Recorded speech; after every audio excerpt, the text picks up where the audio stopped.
Bonjour à toutes et à tous, bienvenue pour un nouvel épisode d'À travers champs et à travers la France, forcément pour vous permettre de découvrir, si ce n'est pas déjà fait, eh bien les pépites de nos belles régions.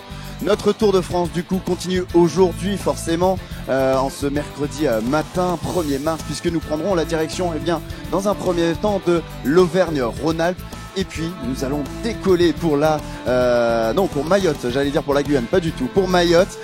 Et vous avez maintenant l'habitude, forcément à travers champs, c'est une équipe qui aime les défis. Et ce matin, le défi va être, j'espère, rempli par Yoko Trigalo et Flavien Bonneau, qui ont la mission ce matin de sillonner les allées de ce 59e salon international de l'agriculture. Ça va donc transpirer un petit peu. Et puis à 11h30 surtout, restez bien là, à 11h30 j'accueille avec joie Paul Taylor, humoriste. Sa langue maternelle est celle de Shakespeare, mais aujourd'hui il manie aussi bien celle de Molière. Il s'en amuse même en nous mettant face à nos contradictions. Il revient actuellement avec son 3e spectacle Bisous by X à la Nouvelle Ève à Paris, avant d'entamer une tournée dans toute la France. Il est 11h sur Émerger et nous sommes en direct jusqu'à 12h30 au Salon international de l'agriculture.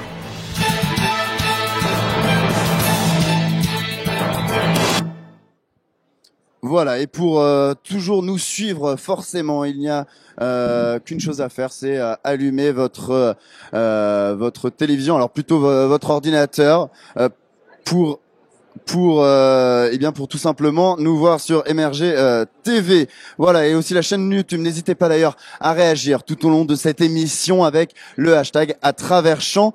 Et avant d'attaquer donc notre Tour de France en Auvergne-Rhône-Alpes, à Mayotte, d'accueillir Paul Taylor, on fait d'abord avec vous, Quentin Leport. Bonjour. Un point sur l'actualité de la veille. Oui, absolument. Alors la journée d'hier a été marquée notamment par la venue de Christophe Béchu, le ministre de la Transition écologique et de la cohésion des territoires, durant laquelle il a pu rencontrer différents acteurs économiques et syndicaux du secteur agricole.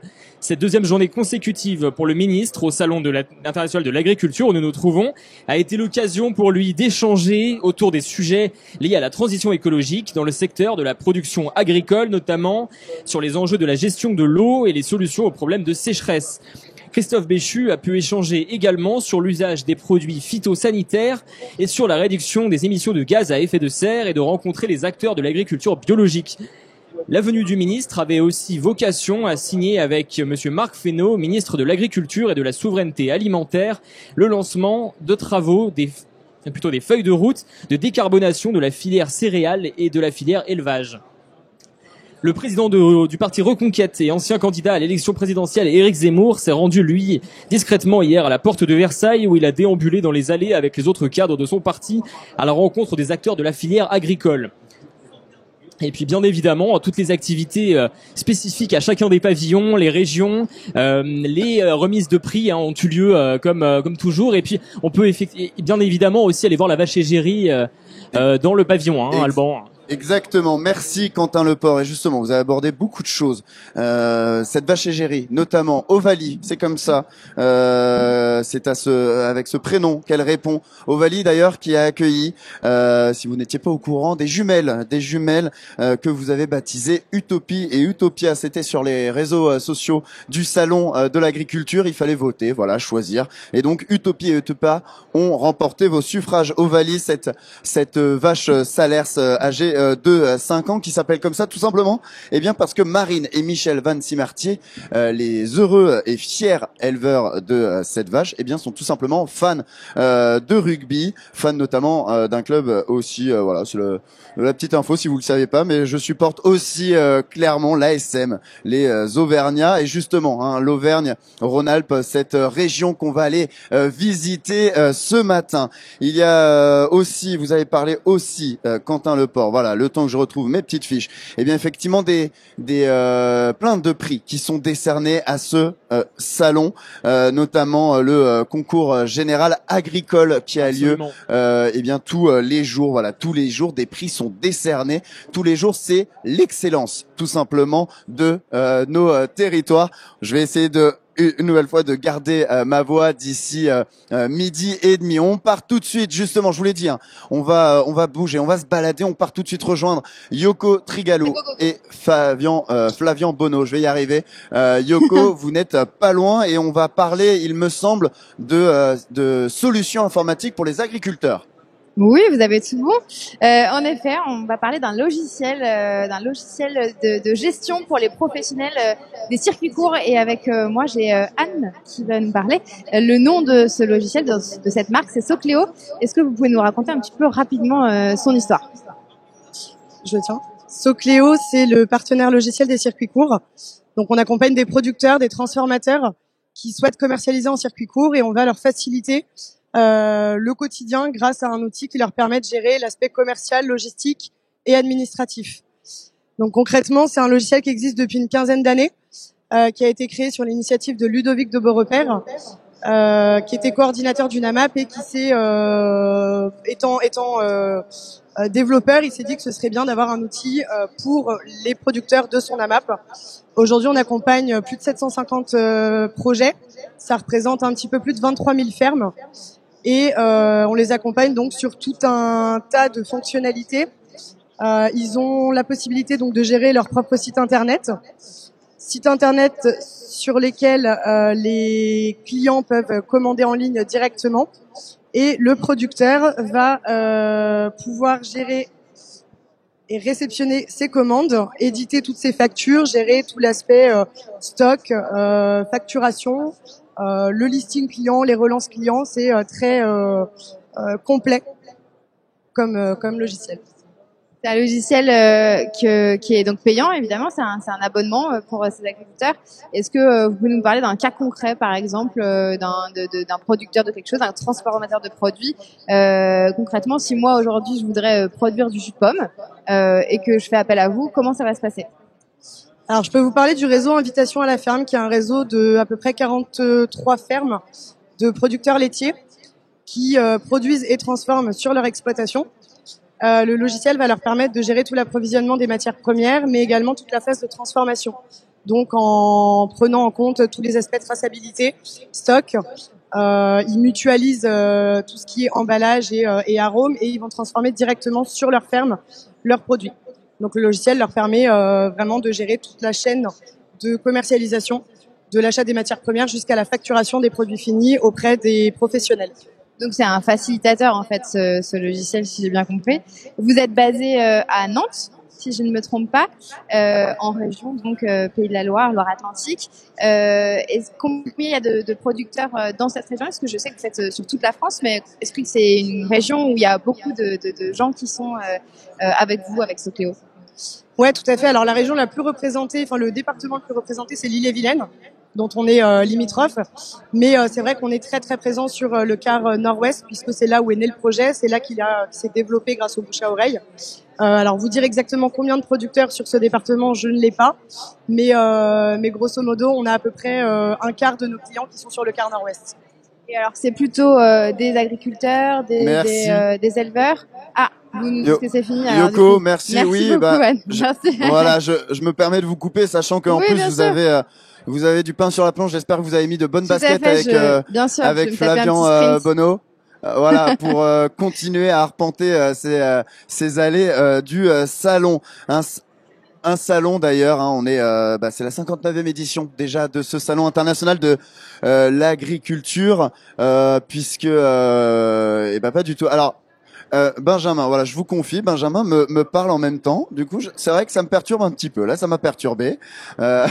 Voilà, Benjamin qui, avec toute l'équipe technique, nous permet aussi de réaliser ces belles émissions en direct du Salon de l'Agriculture. Donc, un salon, je vous disais, 59e édition. Elle se déroule du 25 février au 5 mars. Donc, vous avez encore du temps pour venir. N'hésitez pas. L'année dernière, au salon, vous étiez plus de 500 000 visiteurs à revenir. On va repartir. On me dit on va repartir retrouver Yoko Trigalo et Flavian Bono qui donc n'étaient pas très très loin. on va les récupérer dans quelques secondes. L'occasion aussi pour moi de vous parler d'un petit podcast créé par le Salon de l'Agriculture justement. Voilà, si vous n'avez pas la chance de venir à ce salon ou bien même si vous y venez, voilà, Yoko, je vous l'ai dit que ça allait être sportif ce matin. J'ai l'impression de vivre la carte au trésor. C'est vraiment la carte au trésor. Voilà, Yoko qui va récupérer l'étoile. C'est mon dernier run avant dimanche, vous inquiétez pas.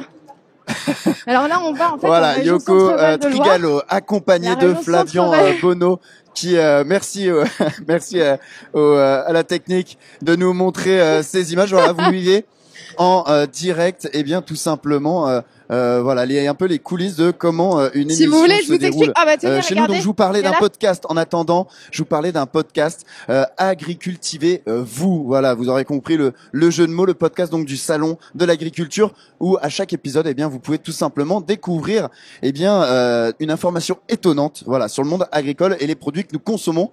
Et si vous voulez aller voir, je vous donne la mèche. Le dernier épisode traite sur l'expression "ça sent le sapin". D'où ça vient cette expression? Je vous en dis pas plus. Je vous invite à aller voir. Voilà, donc on a vu donc Yoko Trigalo, Flavian Bonneau qui continue de se balader, et puis je vous dis, on va partir, ça y est, on part en Auvergne-Rhône-Alpes. C'est le moment de poser nos valises donc dans cette belle région de France. Et avant de commencer à goûter les spécificités de cette région, Axel Rebaud. Bonjour, Axel. Bonjour Alban, pour la 12e fois quand même, on peut être franc, on s'est déjà vu aujourd'hui. Alors c'est la première fois dans cette émission, Axel, oui. C'est pour ça que je vous dis bonjour. Voilà. Et donc Axel, eh bien vous allez nous présenter cette belle région.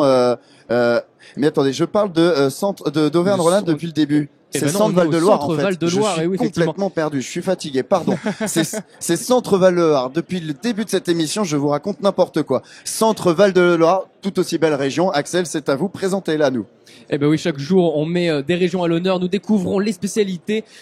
On va vous faire découvrir aujourd'hui une terre qui met tout le monde d'accord au Centre Val de Loire. C'est simple, on arrondit les angles, on fait plaisir à tout le monde. Quoi que tu aimes, quoi que tu préfères, on a quelque chose pour toi, c'est très simple. Ici, c'est le pays où les pires ennemis font la paix et mangent à la même table. Si vous êtes un bon gros balourd team bidoche à la Fabien Roussel, le Centre Val-de-Loire regorge de bonnes charcuteries, les rillettes de Tours, la fameuse andouillette, ou encore les rios qui sauront calmer vos envies de faire un régime. Les rios, d'ailleurs, Alban, si vous ne savez pas ce que c'est tout simplement des morceaux de lard confits dans de la graisse.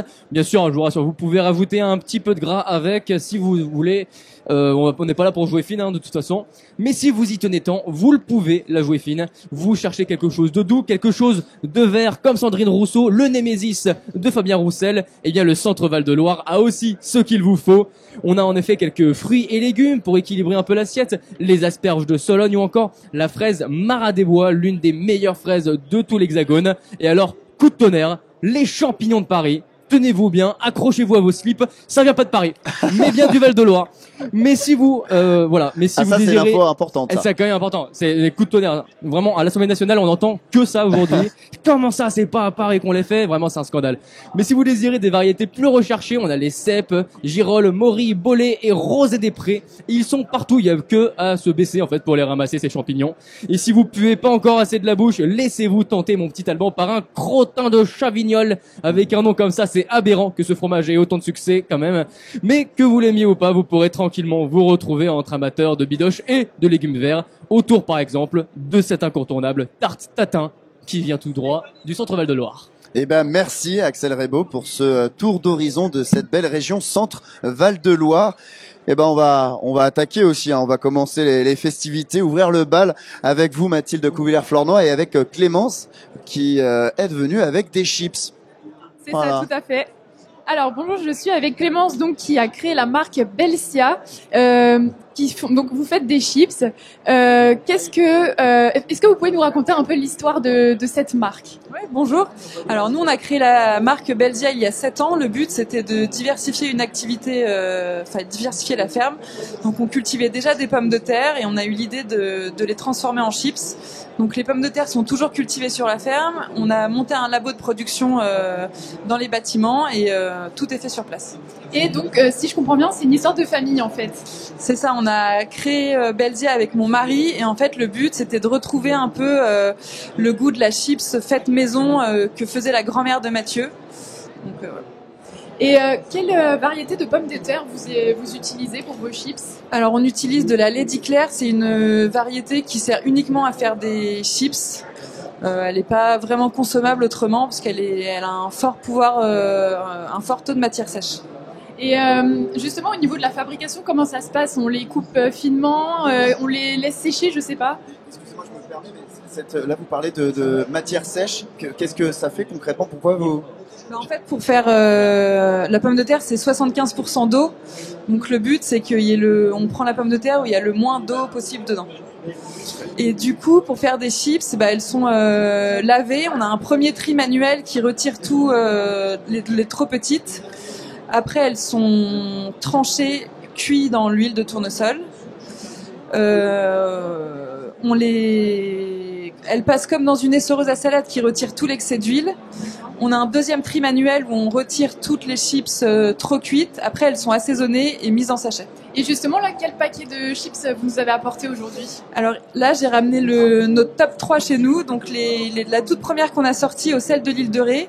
Ensuite, celle au piment d'Espelette et curry de l'île de la Réunion qu'on a sorti pendant le confinement pour faire un peu voyager les gens.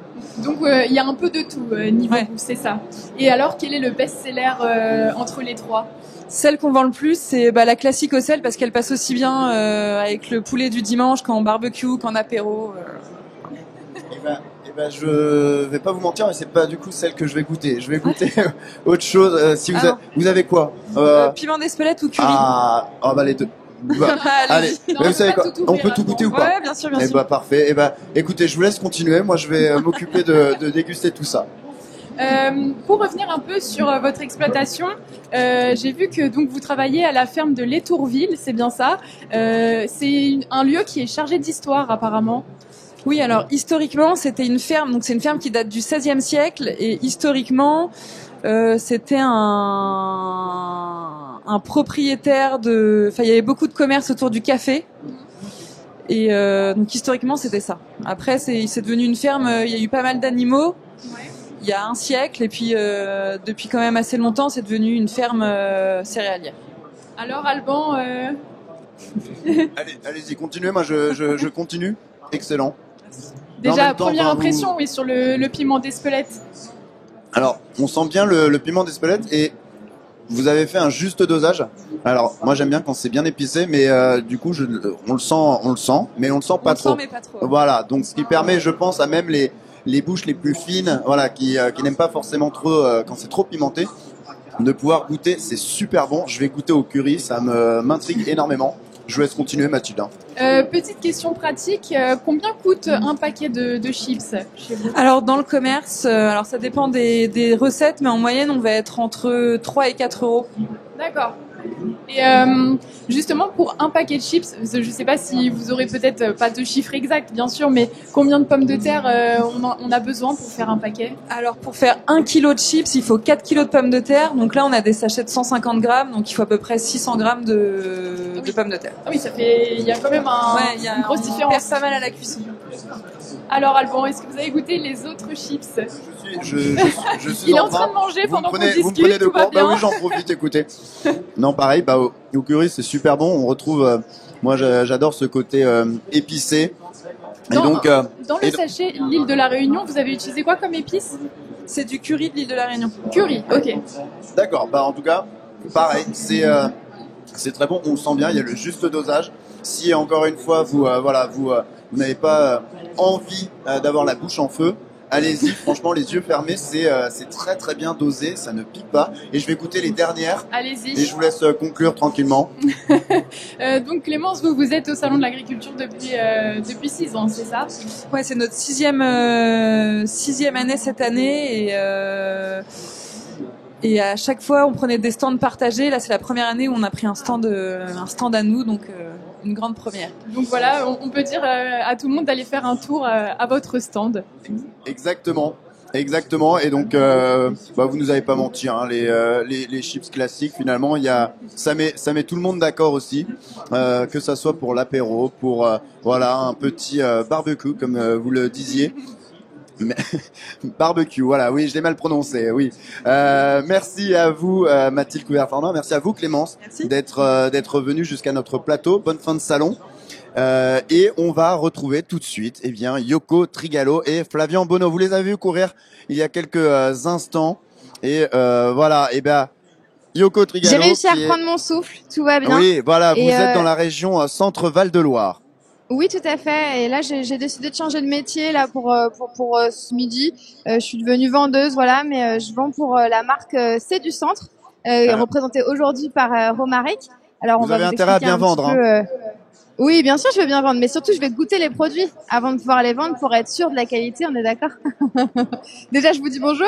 Bonjour. Vous pouvez nous expliquer un petit peu ce que c'est la marque C'est du Centre? La marque C'est du Centre a quelques années maintenant et représente 176 producteurs pour un peu plus de 2000 produits agréés pour vraiment apporter une marque dynamique au sein de la région Centre pour valoriser la production locale, la qualité des produits et au-delà de tout ça, en fait, la marque va aider certains producteurs à changer un peu leur matière première pour éliminer progressivement tous les additifs controversés et donc à améliorer aussi la qualité des produits au niveau santé. Alors aujourd'hui, on va goûter 3 produits parce qu'on est gourmand. Déjà du jus de poire, du saucisson et des graines de courge. Mais j'ai l'impression que ces graines de courge, elles sont un petit peu particulières. Elles ont été transformées. Il y a quelque chose? C'est ça, c'est des graines de courge en fait caramélisées, ce qui permet aussi d'apporter à l'apéritif des choses un peu plus sympas, originales et un peu moins gras que ce qu'on peut avoir l'habitude. Ah, c'est hyper étonnant parce que c'est en effet ça. Alors je dirais pas le goût de chouchou, enfin vous voyez parce que c'est quand même un peu trop, mais il y a le vrai goût du caramel et derrière à l'arrière-goût après il y a la graine de courge qui arrive, c'est très très bon. Alors ça c'est les graines de courge, on a aussi du saucisson. Voilà. On a quand même une grosse production aussi d'élevage dans la région et notamment là un saucisson qui est fait en Sologne, qu'avec des porcs noirs de Sologne, donc la maison d'Avaux sur Nouan-le-Fuselier. Et travaille vraiment des saucissons avec un très très bel équilibre. Là, c'est vraiment un saucisson qui est très peu riche en matière grasse et qui du coup, on a vraiment le goût de la viande en bouche. C'est impressionnant. Yoko, est-ce que pendant que vous discutez, Flavien peut nous montrer un peu le stand? Voilà, oui, peut nous montrer un peu l'ampleur de ce stand pendant de Flavien, ah, oui. pardon. Quand est-ce que vous pouvez nous montrer un petit peu l'ampleur de ce stand? Voilà, pendant que vous continuez, à goûter, vous êtes en train de vous en fait, vous faites un menu complet là, Yoko. Ouais, c'est un petit apéritif. Il est presque entrée, plat, dessert. Et d'ailleurs, pour l'apéritif, comme on boit pas d'alcool, parce que l'alcool c'est avec modération, et donc pas tous les jours au salon. Aujourd'hui, là, on a un petit jus de poire que vous nous proposez, Romaric. C'est vous qui, je crois, le produisez.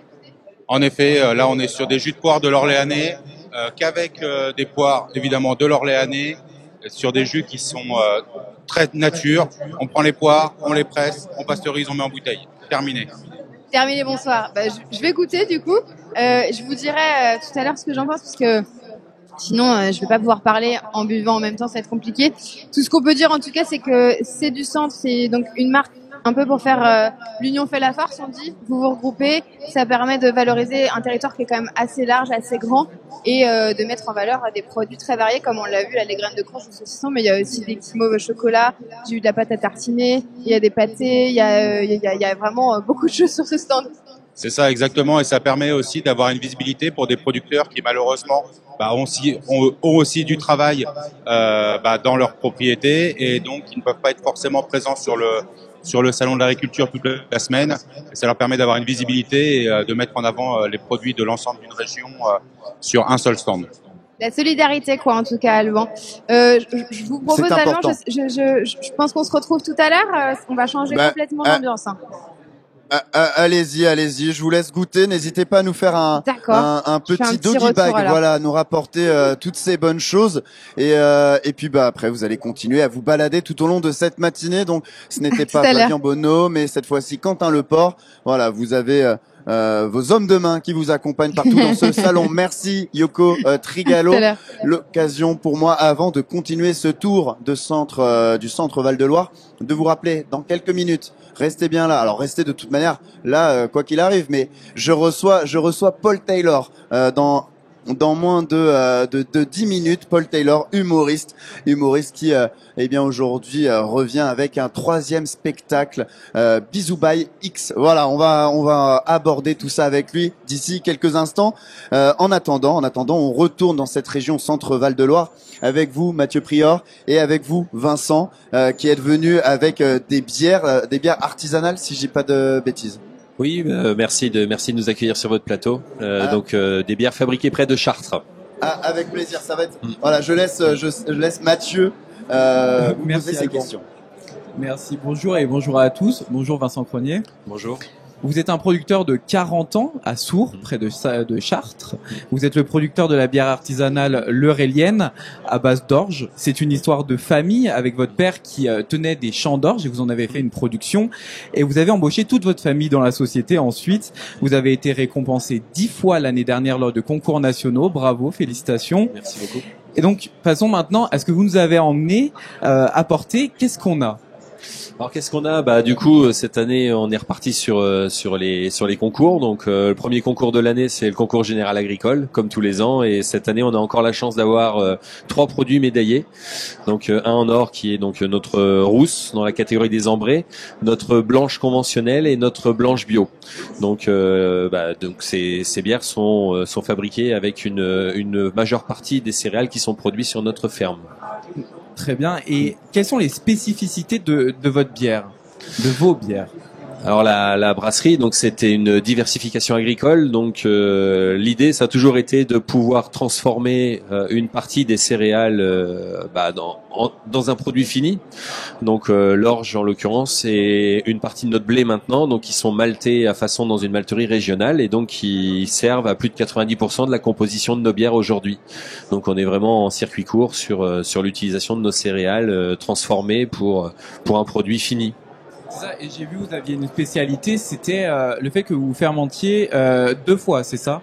Alors donc après d'un point de vue technique, effectivement, nos bières sont des bières de garde et toutes nos bières sont refermentées en bouteille. Donc c'est-à-dire que c'est des levures qui sont assimilées avec du sucre et donc qui vont permettre d'avoir un gaz naturel de nos produits. Ouais. Et donc vous avez une gamme bio, vous en avez apporté une, la blanche bio. Est-ce qu'il y a une fabrication différente pour votre gamme ? Non, il n'y a pas de fabrication différente. Il y a un cahier des charges qui a été établi d'une manière très stricte et donc qui est contrôlé aujourd'hui par Ecocer. Donc sur forcément la partie matière première qui ne doit pas être mélangée avec des produits conventionnels. Donc tout est mis en œuvre de façon à ce que le stockage, les matières premières, tout soit isolé de façon à avoir 2 produits qui sont bien significatifs en termes de labellisation. Donc on peut vraiment parler de succès pour votre société. Et maintenant et après, on va dire, quelles sont les évolutions à venir pour votre entreprise ? Alors les évolutions, donc du coup, elles ont commencé, on va dire, en 2019. Puisque on est arrivé à un niveau de production où il fallait se remettre en question sur la pénibilité de notre entreprise. Et donc depuis 2019, en fait, on a automatisé la plupart de tout ce qui est lourd chez nous. Donc ça part du sac de malt en passant par les bouteilles vides, pleines, les fûts, où on a fait des lourds investissements qui nous permettent là aujourd'hui, donc depuis presque un an, donc on est en fin de rodage en fait sur ce matériel et donc qui ont permis donc de développer aussi notre structure puisqu'on a embauché suite à cette extension et à ces automatisations 4 nouveaux salariés sur l'entreprise. Donc c'est une très bonne nouvelle. Donc c'est satisfaisant. En plus, on est passé par des étapes un peu compliquées, comme vous savez, le Covid est passé par là. Donc là, la projection maintenant pour nous, c'est qu'on a ce matériel, c'est vraiment de développer des gammes de produits qui soient éphémères ou permanentes, mais du coup de se faire plaisir de se faire plaisir en faisant plaisir aux autres. C'est-à-dire qu'on va proposer des recettes avec des spécificités qui permettront aux gens de découvrir toute la richesse que l'on peut amener dans la bière. Bon bah très bien, merci Vincent Cronier. Malheureusement on n'avait pas de décapsuleur donc on ne pourra pas goûter les bières Alban. Et puis Vraiment, on n'a pas loin. Hein. On n'a pas le droit, mais On reviendra. effectivement, je suis allé goûter vos bières avec modération. Elles sont excellentes. Allez faire un tour. Merci à vous, Merci à Vincent. vous. Merci à vous, Mathieu Prior. Voilà, il est 11h30. Il est 11h30 et c'est donc l'heure, eh bien, tout simplement d'accueillir un humoriste merci à tous les deux. Un humoriste, voilà, qui nous vient d'Angleterre, qui manie aussi bien finalement sa langue maternelle, qui est celle de Shakespeare, que notre langue française, celle de Molière.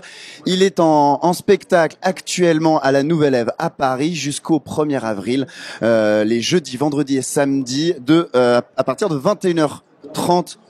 Voilà, Paul Taylor, si vous ne saviez pas de qui je parlais, Paul Taylor est avec nous. Bonjour. Hello, bonjour. How are you? I'm very good. How are you? Good. Alors, ça va être le seul... La seule interaction en anglais. Exactement, je préfère pas m'aventurer plus loin. Merci infiniment d'être avec nous. Ça fait plaisir d'être là, c'est la première fois que je viens au salon. Donc, Mais non. Ouais, et en plus on habite juste à côté, genre à 10 minutes, mais avec les années de Covid et tout ça, c'était compliqué. Et comme voilà, donc très content d'être là. Eh ben top. Donc là, vous avez prévu une journée complète au salon pour. Bah c'est ça. Je suis venu avec ma femme et ma fille, et donc du coup la petite, elle a vu les moutons qui sont juste devant, les faux moutons. Oui. Et on se dit c'est pas les vrais, mais on va aller voir les vrais après. Ils sont pas loin. Ils sont C'est ce qu'on a compris, dans ouais. le même pavillon. Paul Taylor, avant de parler de votre spectacle Bisous by X, Yes. avant de revenir aussi sur finalement l'ensemble de votre carrière, ce que je vous propose d'abord, c'est eh bien tout simplement déjà de vous présenter Mathilde Couvillère-Flornois. Hello Mathilda. Mathilde qui se charge aujourd'hui de faire votre portrait pour ceux qui ne vous connaîtraient pas encore tout à fait. Super. Voilà, je vous laisse l'écouter. Bonjour Paul Taylor, vous allez bien? Très très bien. Is everything alright? Everything is perfect. Je lui pose la question en anglais parce que comme vous l'avez dit, notre invité est britannique. Enfin, pas que, il est aussi irlandais, mais il a vécu en Suisse, en Angleterre, en France. Bon, bref, on s'y perd un peu avec tout ça. C'est le melting pot à lui tout seul. Mais finalement, c'est cette richesse culturelle et linguistique qui va vous mener à ce que vous faites aujourd'hui, du stand-up basé sur les différences entre les Britanniques et les Français. Vous faites vos débuts sur scène en 2013. 3 ans plus tard, vous avez votre premier spectacle qui s'intitule d'ailleurs Franglais. Le suivant en 2019, So British. Et maintenant le nouveau Bisous by X. On est sur une bonne lancée. Tous les 3 ans, vous sortez un nouveau show. Cette proximité avec la France est bien présente dans vos spectacles. Mais avant ça, en 2016, c'est une vidéo qui s'intitule La Bise, qui va surtout vous faire percer dans le milieu. Le glow-up, you know. Votre but dans cette vidéo, c'est clairement de vous moquer des Français sur le fait que c'est difficile de savoir combien de bises on doit faire. Je vous rassure, même nous, on le sait pas. Oui, ouais. J'ai découvert ça, ouais. Après, vous ajoutez des cordes à votre arc. Vous décidez de faire rire à la télévision, cette fois sur Canal+, avec What the Fuck France. Ici encore, vous vous moquez de nous. Pas très sympa, Paul. Not really nice. Alors, ok, j'avoue aussi, il y a matière, parce que niveau langue étrangère, on est un peu des brels en France. On se rappelle tous de la fameuse phrase de François Hollande qui essayait de s'exprimer en anglais en 2015. Alban?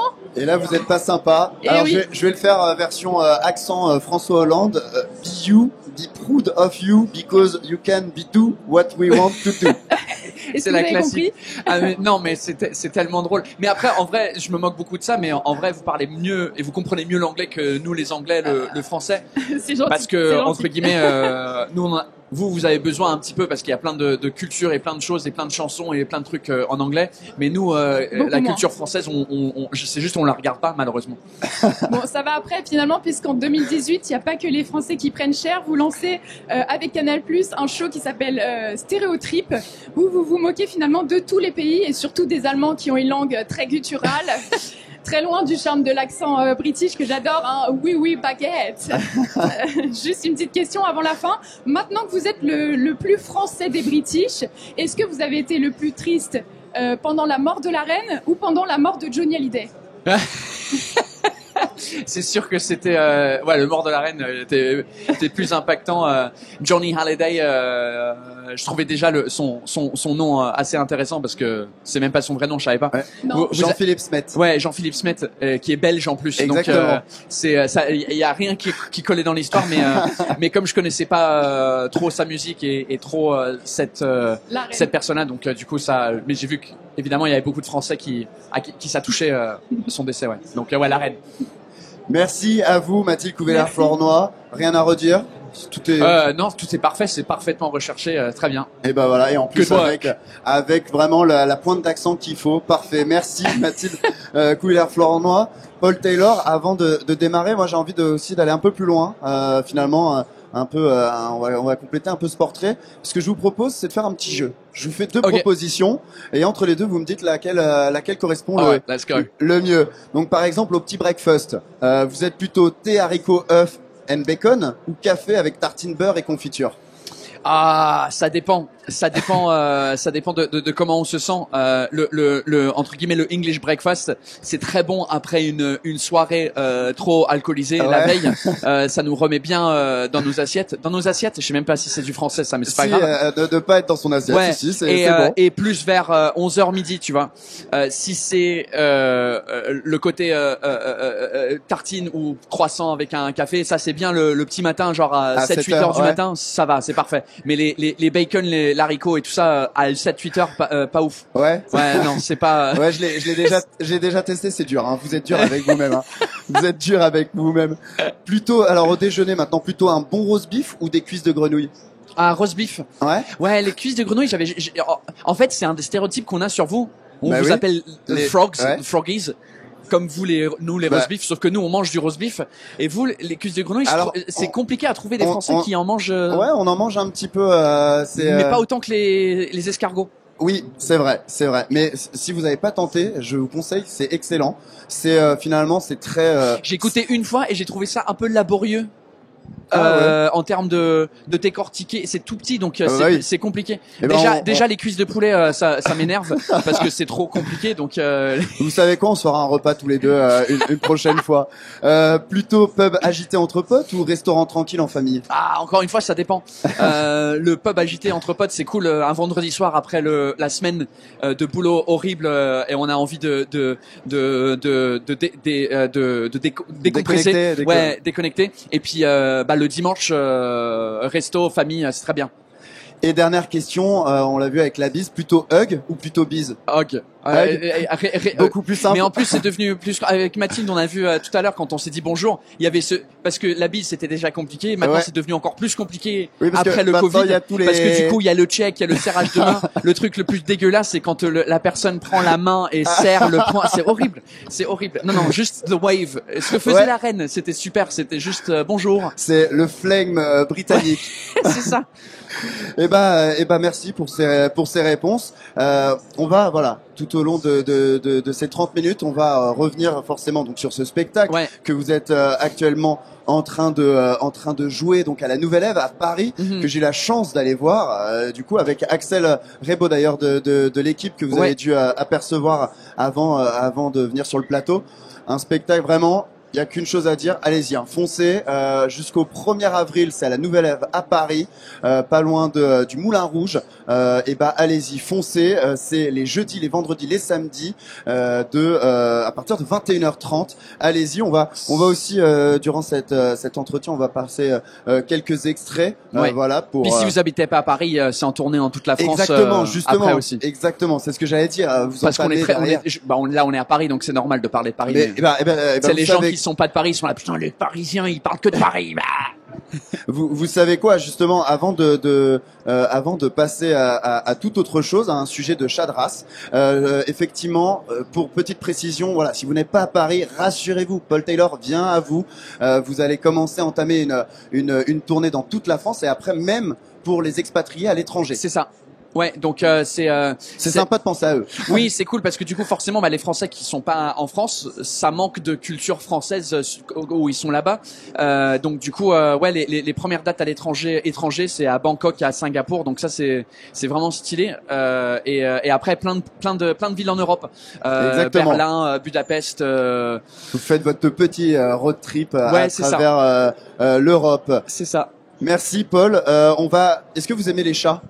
Vous en avez alors à la maison? le concept des chats j'aime bien, vivre avec un peu moins. Ouais. On en avait 2 chats jusqu'à très récemment parce que les 2 ils sont décédés et c'était un peu les dernières années ont été dures avec la litière un peu partout c'était un peu c'est dur mais je les aime bien oui. Pourquoi? Et ben ce que je vous propose si vous voulez c'est de passer derrière moi, de rejoindre Yoko Trigalo voilà avec un chat de race. Si vous voulez aller la rejoindre. Ouais, ma femme elle va être dégoûtée, elle est partie avec la petite elle va être dégoûtée.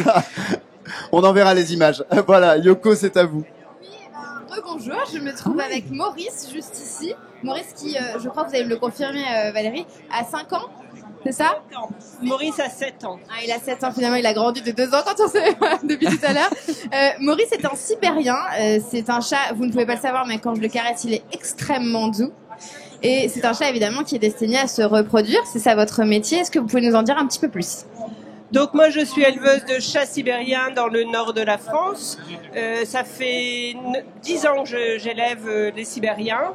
Donc Maurice est un chat reproducteur, c'est un Neva masquerade. Il y a 2 types de Sibériens, le Sibérien classique, traditionnel, qui a les yeux verts, et le Neva masquerade, qui est un chat color point, aux yeux bleus.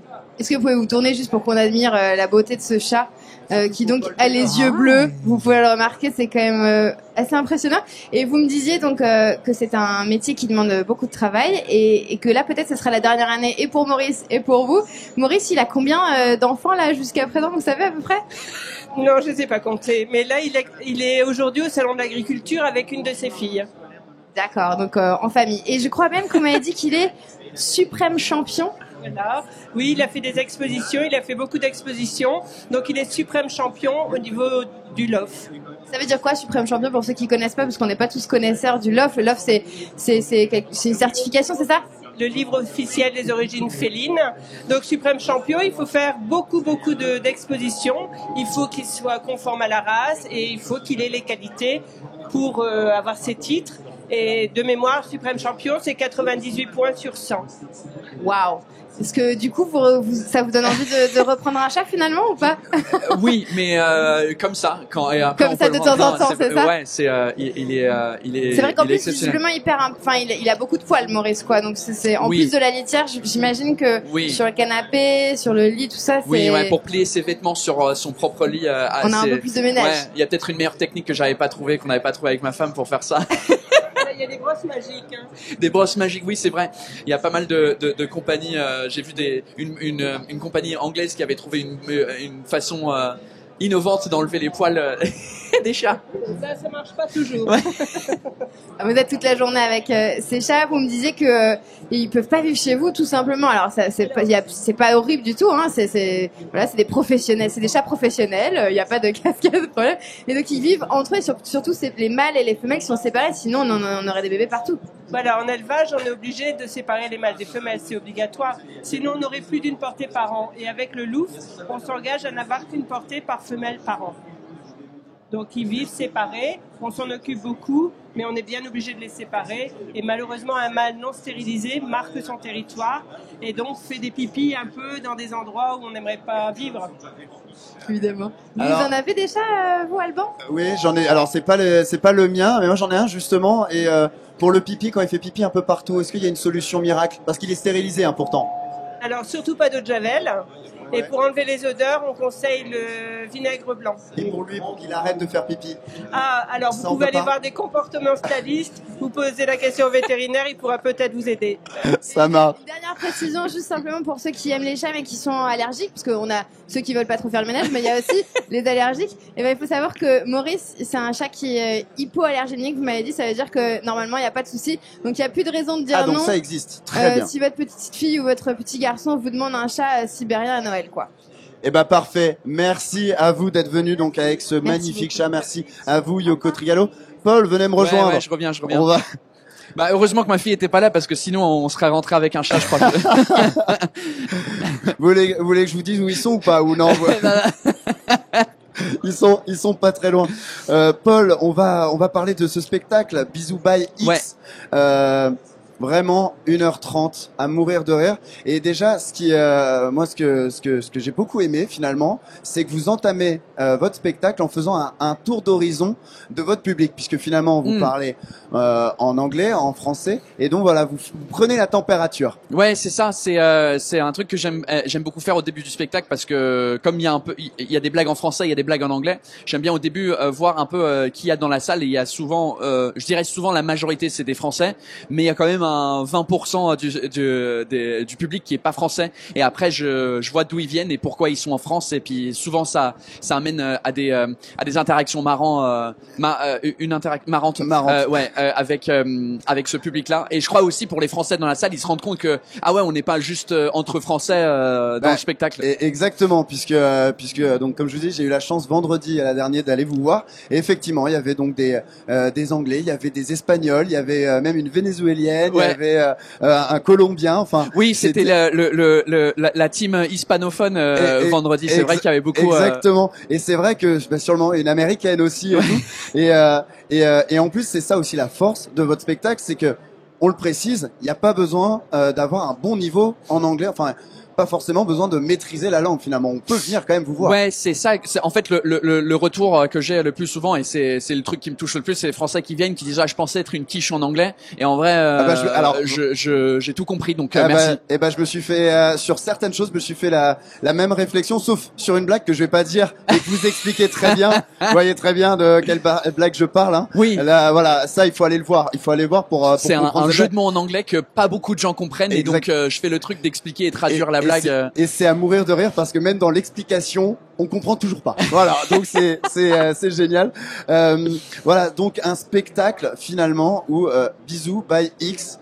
X pour XOXO là. Ouais, c'est un peu le quand on écrit des cartes de vœux en Angleterre, et puis au lieu d'écrire Kiss, on met un X, donc c'était un peu clin d'œil à ça, et Bisous Bye parce que le titre il est franglais. Et justement, alors Bisous Bye, à quoi vous aviez besoin avec de reprendre déjà du recul, de voir vos 10 années de carrière, et vous avez besoin de dire au revoir à certaines choses, notamment la bière, si j'ai bien compris. Oui, ouais, c'est le thème du spectacle, c'est un peu dire au revoir à plein de choses. C'est mon 3e spectacle bilingue, donc c'est le dernier, donc je clôture un peu la trilogie, le chapitre de spectacle bilingue. Exactement, et ça on en reparlera tout à fait après de la suite. Et l'interview juste avant où je voyais les bières artisanales sur la table, je me suis dit heureusement que je bois plus, parce que je crois que je serais déjà bourré là sur scène, mais parce que ça fait quoi, ça fait depuis le décès de la reine Elisabeth. Oui, dans le spectacle j'en parle, où je dis au revoir à la reine et l'alcool le jour même, et donc j'ai arrêté de boire le 8 septembre, donc ça fait presque 6 mois là. Ouais. Donc ça va, on le vit bien. Ouais, franchement ça va. J'ai pas trop eu envie de recommencer, mais ça faisait une grosse partie de ma vie d'avant, que ça soit sur scène où je montais sur scène avec une pinte, et puis je buvais une pinte pendant le spectacle. Alors, souvent j'en buvais une avant, une après, ou plusieurs après. Avec modération. Bien sûr, mais toujours avec modération. Mais là, alors là, malheureusement, dans le vocabulaire anglais, avec modération, n'existe pas. Ouais, donc... With moderation. Il y a une culture, ça doit faire bizarre. Enfin, quand effectivement on vous a connu avant, on vous voyait avec votre pinte de bière. Aujourd'hui, on vous voit toujours avec une pinte, mais c'est une bière sans alcool. C'est une bière sans alcool. Voilà. Mais ça doit faire bizarre pour un anglo-irlandais, hein, parce que vous êtes. Ouais, j'ai le max. Dans mon premier spectacle, je faisais la blague que je suis à moitié irlandais, à moitié anglais, donc 100% alcoolique. Et c'est vrai que on a le stéréotype, mais le stéréotype vient. On n'a jamais fumé sans feu. Et en vrai, c'est vrai que les Anglais. Mais en vrai, je pense que les Anglais, on boit autant que vous, mais juste sur une période peut-être plus courte. Ouais, vous c'est toute la journée. C'est toute la journée, c'est l'apéro. Vous c'est 17h, c'est direction le pub et nous c'est en 3 heures, il faut qu'on boive le max de bière possible. Comme ça, on a quand même 10 heures de sommeil pour pouvoir aller Et donc vous avez dit au revoir à la bière. Vous avez aussi dit, on l'a vu avec Mathilde, au revoir à la reine Elisabeth, qui et vous le dites là dans le spectacle. Alors on pourra peut-être passer. Ce que je vous propose, c'est qu'on va rejoindre Yoko Trigalo et après on passera l'extrait justement. Ouais. Ils sont, pardon, on me dit en. On Et on va envoyer. l'oreillette. Oui, exactement, c'est ça. On me donne les consignes. Alors déjà, je vais me décaler. Vous savez quoi? Je vais me rapprocher de vous, qu'on voit l'affiche, et surtout, on va passer cet extrait justement où vous parlez du départ de la reine d'Angleterre. Ok. Et la réaction française, franchement, il y avait deux camps. Des Français qui étaient tristes avec moi et qui ont dit ouais c'est intéressant, ouais moi aussi ça me fait de la peine, j'ai l'impression qu'elle a toujours été là, surtout des gens âgés. Normal. Les gens plus jeunes, ils font hey Paul, hey, God save the Queen, ça il a pas sauvé hein. Ouais c'est une bonne blague en vrai.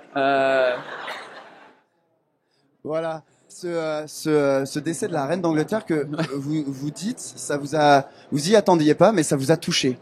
Ouais, ça m'a un peu bouleversé émotionnellement et je m'y attendais pas du tout parce que en vrai, je crois que la majorité des Anglais, on est un peu indifférents sur la famille royale et sur tout ce truc-là, mais je crois que le fait qu'elle décède, c'était un truc qui était plus profond que juste une personne qui décède. C'était une partie de notre culture, une partie de notre identité qui partait en fait et on essaye de se projeter dans l'avenir de qu'est-ce que ça veut dire. C'est quoi l'Angleterre sans cette personne-là? Ouais. Comme j'utilise l'analogie dans le spectacle avec le Notre-Dame en France, que c'est une partie du patrimoine. C'est pas juste un bâtiment qui brûle, c'est une partie du patrimoine de la culture de la France et de nous effectivement. Ouais. Et c'est la partie plus émotionnelle et sérieuse du spectacle. Et c'est ça. En fait, c'est un spectacle à la fois un petit peu finalement de deuil. Hein. Alors je vais pas tout spoiler parce que vous l'expliquez justement, mais tout est réfléchi aussi. Ça, c'est incroyable quand vous expliquez que tout est réfléchi dans ce spectacle, que ça soit la tenue, que ça soit le prix des billets. Ouais. C'est magique. Et c'est aussi un spectacle un peu plus intime par rapport aux deux premiers finalement. Voilà, vous revenez en arrière de vos 10 années de carrière. On va en parler juste après, puisque ça y est, on me dit que Yoko Trigalo et Quentin Leport sont prêts. Normalement. Oui. Vous êtes, avec tout à fait prêts. L'équipe cynophile de gendarmerie.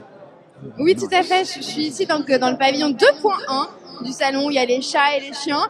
Et là, je suis en compagnie de Yves, qui est donc major à la gendarmerie, et avec le chien dont je n'ai pas le prénom. Est-ce que vous pouvez nous présenter cette belle bête? Alors cette belle bête, c'est T-Rock, c'est mon binôme depuis 2 ans. On travaille ensemble en recherche de produits accélérateurs d'incendie. D'accord. Ça veut dire quoi concrètement ça? Alors ça veut dire qu'on intervient sur les incendies, savoir s'ils sont criminels ou pas. Donc T-Rock est dressé. T-Rock est dressé à trouver les traces de matière incendiaire qui sont sur un incendie, de manière à savoir si c'est criminel ou pas. Le fait d'avoir voilà. Oui, ça a visiblement un petit peu de force dans la gueule. Donc le fait qu'il y ait de la matière incendiaire ne va pas être criminel. On a tous de l'alcool à brûler sous notre évier de cuisine, on a tous de l'essence dans le garage avec une doubleuse. Par contre, si cette essence ou cet alcool à brûler, on le retrouve sur le matelas de la chambre de bébé, il y a peut-être un problème à ce moment-là. Alors, je crois que vous m'avez parlé peut-être de faire une petite démonstration, de voir comment travaille T-Rock. Est-ce que vous nous expliquez un petit peu de quoi il va s'agir? Oui, alors on a Léonore, j'ai mis sur une petite compresse sur Léonore, 0,1 millilitre de white spirit, donc c'est quasiment rien, 0,1 millilitre. Donc elle est chargée, donc on a pris quelques visiteurs pour mettre 3 ou 4 personnes, et T-Rock va devoir retrouver Léonore qui est porteuse de la charge. Ok, allons-y pour le spectacle.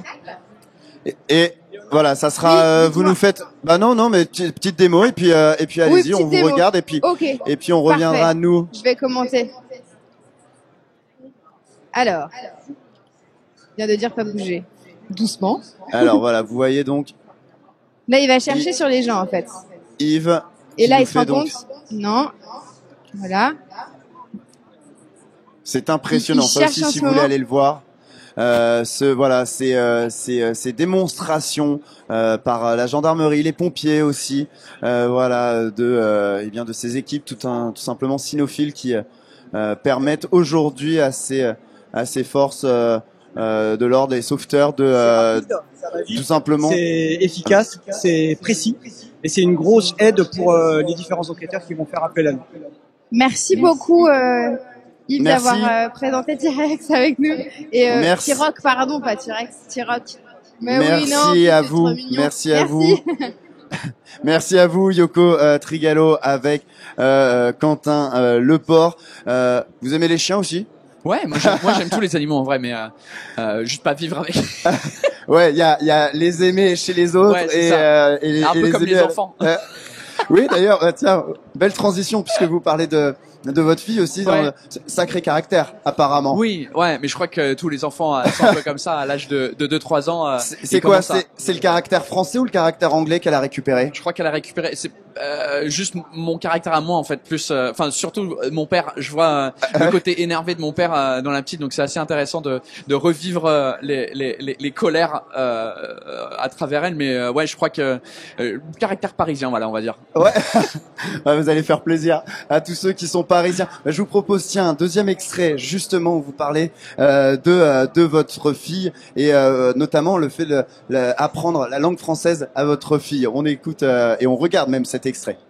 Donc j'ai abandonné ce truc d'essayer d'apprendre l'anglais à des gens normaux. Je peux pas. J'arrive. I'm not teaching anyone English anymore. Fuck it. Vous vous démerdez. La seule personne qui m'intéresse pour que j'apprenne l'anglais, c'est ma fille. En fait, elle a 3 ans et j'ai envie qu'elle apprenne l'anglais parce que en vrai, elle a que 2 influences anglaises dans sa vie. C'est moi et Peppa Pig. Ouais. Donc il faut bien que je prenne le relais sur la cochonne. Donc j'essaye, ça fait 3 ans que je parle en anglais avec ma fille pour que, tu vois, elle soit bilingue. Et en vrai, après 3 ans, elle s'en bat toujours les couilles de l'anglais et de moi. Elle refuse de parler anglais, mais elle me parle uniquement. Elle comprend ce que je dis, mais elle me parle pas en anglais. Par contre, elle m'engueule moi maintenant quand moi je parle français à la maison. Je parle français à la maison avec ma femme. Je suis obligé, elle est française et comme elle est française, son niveau d'anglais est à chier. Fuck off. Donc du coup, je lui parle en français à la maison et du coup maintenant la petite elle m'engueule de l'autre pièce, elle fait papa, non, toi tu parles pas français, toi tu parles anglais, ok? Voilà, donc cet extrait, je vous le redis, hein, mais vraiment, c'est même pas si vous avez rien à faire, c'est juste bloquer une date. Allez voir Paul Taylor. Vraiment, je vous invite à aller le voir. Vous allez passer 1h30 à rire. Paul, justement, voilà, ce spectacle, donc Bisous Bye, c'est le dernier d'une trilogie. Le dernier aussi, finalement, en français-anglais. Maintenant, vous voulez, voilà, vous spécialiser, on va dire un peu plus. C'est partir sur un spectacle en anglais ou un spectacle que en français? Ouais, l'idée c'était de voir ce que je peux faire en plus. Maintenant, enfin, je crois que j'ai un peu atteint la limite de ce que je peux faire en bilingue, donc j'aimerais bien atteindre des gens peut-être dans les parties de la France où il y a personne qui parle anglais, donc faire un spectacle uniquement en français pour ce public-là, mais avant ça, j'aimerais bien tenter en anglais, juste pour voir ce que ça donne en anglais pour mon propre peuple que j'ai jamais joué en anglais, jamais fait un spectacle en anglais pour les Anglais en Angleterre. Donc comme disait Mathilde, c'est un spectacle tous les 3 ans, donc ça veut dire que là on est en 2023, c'est 2026 pour peut-être, je sais pas, j'ai pas de taille, c'est trop en avance déjà. Je me concentre sur la tournée de celui-ci, puis après ça se trouve que d'ici 1 an je vais dire non en fait je vais refaire un truc bilingue, je sais pas. Rien n'est figé. Exactement. Et justement, alors on parlait de l'anglais et du français, donc vous vous amusez à vous moquer finalement un peu de nous, de nos contradictions, aussi de vous, notamment avec le premier spectacle franglais, #franglais. Il y a après le So British ou presque, où là c'est un petit peu une crise d'identité finalement. Le deuxième c'était plus sur le fait que je me sens de moins en moins anglais, plus en plus de temps je passe en France, mais que je serai jamais vraiment français non plus. Oui, donc c'est le thème du deuxième, ouais. Parce que c'est ça fait depuis 2009 que vous habitez à Paris. Ouais, c'est ça, exactement. Donc finalement, vous avez passé plus de temps aujourd'hui ici. Et alors, justement, d'ailleurs, si là c'est le côté un petit peu plus pédagogique, parce que dans le spectacle, vous le dites de manière très drôle que vous n'avez plus envie d'apprendre, de nous apprendre à parler anglais à nous les Français. Et pourtant, vous faites il y a une série, voilà, avec Sarah Donnelly sur Audible, où c'est God Save My English. Ouais, c'est où ça. voilà, vous apprenez finalement c'est l'anglais pour tous. Oui, c'est en fait c'est comme un livre audio qui est sur Audible où en fait ils m'ont demandé est-ce que ça te dit de faire un programme pour les gens qui apprennent l'anglais.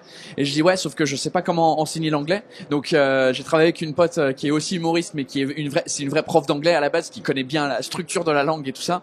Et du coup on fait une façon un peu plus ludique, un peu moins boring que hello, my name is John. Welcome to the... Ou le fameux Where is Brian? Exactement. Where is Brian in the kitchen? Donc c'est une façon un peu plus drôle d'apprendre l'anglais, puis on apprend des choses là-dessus aussi. Donc ouais. Et alors on a parlé donc des spectacles, la volonté de faire un spectacle en anglais, en français. Est-ce qu'il y a d'autres projets en tête hors de l'humour, par exemple du cinéma ou est-ce que Paul Taylor aujourd'hui a des envies? Oui, j'imagine. Juste de continuer à faire rire sur scène et puis que les gens ils viennent au spectacle. Déjà, ça c'est le but numéro 1, c'est de continuer ça et tout le reste en fait c'est du bonus. Donc si il y a des films qui arrivent, j'ai déjà fait des petites apparitions dans des films et ça c'est cool, ça c'est du bonus. Et puis malheureusement, alors le timing est assez serré, mais vous avez, parce qu'il y a les spectacles, mais il y a aussi ces séries, ces courtes séries sur Canal+ aussi qui vous ont permis de vous faire connaître. Mathilde en a parlé, mais le plus important, avant de se quitter, Paul, avant de vous laisser tranquillement faire le tour de ce salon, c'est de vous rappeler, à vous qui nous regardez, que donc Paul Taylor est à la Nouvelle Ève à Paris jusqu'au 1er avril. Donc vous allez encore un mois, pas d'excuses. Vous avez le temps de vous organiser, c'est les vacances en plus. C'est les jeudis, vendredis, samedis à partir de 21h30.